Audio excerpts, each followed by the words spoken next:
वंदे मातरम को लेकर मौलाना अरशद मदनी ने एक बार फिर ऐसा बयान दिया है जिससे घमासान छिड़ गया है। जमीयत उलेमाए हिंद की कार्य समिति की 2 दिवसीय बैठक के दौरान अध्यक्ष अरशद मदनी ने आरोप लगाया कि देश में नफरत की राजनीति अब धमकी की राजनीति में तब्दील हो चुकी है, जिनका मकसद मुसलमानों को डराना है। उन्होंने कई मुद्दों को उठाते हुए वंदे मातरम का भी जिक्र किया और कहा कि वंदे मातरम को अनिवार्य बनाने वाले फैसले के खिलाफ जमीयत उलमाए हिंद अपनी कानूनी और लोकतांत्रिक लड़ाई जारी रखेगी।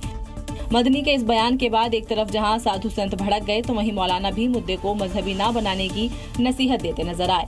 वंदे मातरम को लेकर के विवादित बयान दिया है, इससे पूरा हिंदुस्तान दुखी है।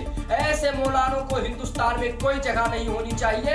ऐसे मौलानों को लाठी मार मार के पाकिस्तान इस्लामाबाद भेज देना चाहिए। तो सियासी नजरिए से देखने की जरूरत है और इसको मजहबी नजरिए से न देखें।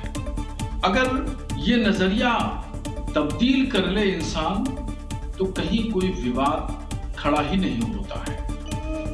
बता दें कि केंद्र और राज्य सरकारों ने सरकारी, सार्वजनिक और शैक्षणिक संस्थानों में वंदे मातरम को अनिवार्य करने के लिए कई नए दिशा निर्देश लागू किए हैं। कुछ ही दिनों में ईद का त्योहार धूमधाम से मनाया जाएगा देश में, लेकिन उससे पहले ही उत्तर प्रदेश में सड़कों पर नमाज पढ़ने देने की जो इजाजत की मांग होने लगी है उसको लेकर अब कहीं ना कहीं माहौल गर्म है। मौलवी मौलाना इसके लिए लगातार कोशिश में जुटे हुए हैं, लेकिन सीएम योगी ने उन सारी मांग को 2 टूक शब्दों में मना कर दिया है।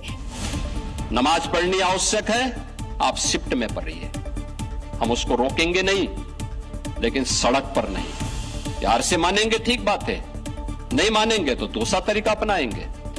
यानी सड़क पर न नमाज होगी, ना ही नमाज की वजह से लोगों को परेशानी, लेकिन हर बार की तरह कोई ना कोई कानून के खिलाफ जाकर सड़क पर नमाज पढ़ने की हिमाकत करता है। ऐसे में अगर कोई इस बार ऐसी हिमाकत करेगा तो उसे भी योगी ने वार्निंग दे दी है। प्यार से मानेंगे ठीक बात है, नहीं मानेंगे तो दूसरा तरीका अपनाएंगे। यानी नियमों का पालन किया तो ठीक, वरना कानून के हिसाब से नियमों को तोड़ने वाले का इलाज भी किया जाएगा, क्योंकि जो योगी बोलते हैं वो करके भी दिखाते हैं। उत्तर प्रदेश सरकार के मंत्री ठाकुर जयवीर सिंह का एक बयान अब सियासी और सामाजिक बहस का विषय बना हुआ है। अजान की आवाज को लेकर की गई उनकी टिप्पणी पर मुसलमान संगठनों ने कड़ी आपत्ति जताई है और बयान वापस लेकर माफी मांगने की भी मांग की है।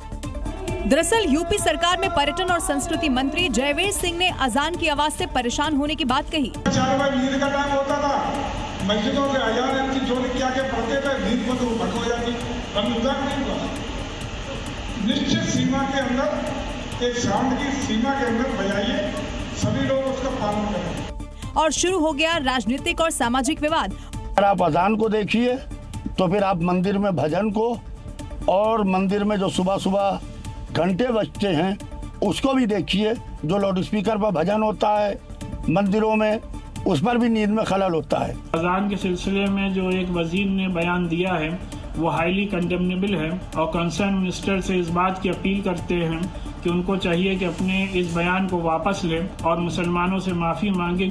फिलहाल मंत्री के बयान को लेकर राजनीतिक बयानबाजी तेज हो गई है, लेकिन देखा जाए तो मंदिर की घंटियां जिनका साउंड 70 dB होता है, जो कि 1 या 2 बार कम देर के लिए बजती हैं, जबकि अजान जिसका साउंड 90 dB होता है और दिन में 5 बार कई मस्जिदों में एक साथ सुनाई देती है, जिससे आवाज ओवरलैप होकर ज्यादा साउंड क्रिएट करती है।